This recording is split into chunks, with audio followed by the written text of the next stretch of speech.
In this video, I'm going to show you how to set up a KOT4X live account. Now, the first thing you want to do, you want to create an account on KOT4X, and then once you do that, you want to go ahead and click on My Accounts over here, so the second tab on the left.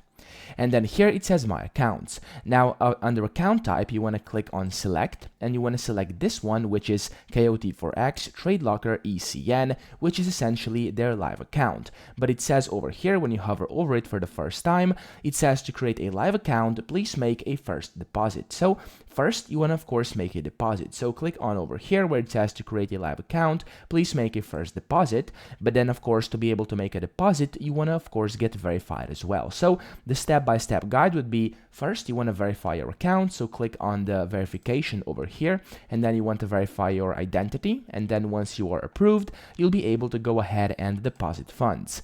Once you deposit some funds on here, and you actually have some money inside your account, then you'll be able to go to the accounts, select your live account, so the first one, not the demo one, and then whenever you do that, you'll be able to go ahead and hit create account button. You're going to have to put in a few information about the account you would like to use, and then you'll be able to go ahead and start using it on Trade Locker. So the way you actually do this, then you will gonna have to go to a basically a website, which is going to be live.tradelocker.com. And this is where you'll be able to sign in with your live account and go ahead and start trading. All of these credentials will be sent to you via email and via this dashboard once you actually do create your live account. So that's pretty much it. I hope this video helped you out. If it did, please subscribe to the channel and help me out as well.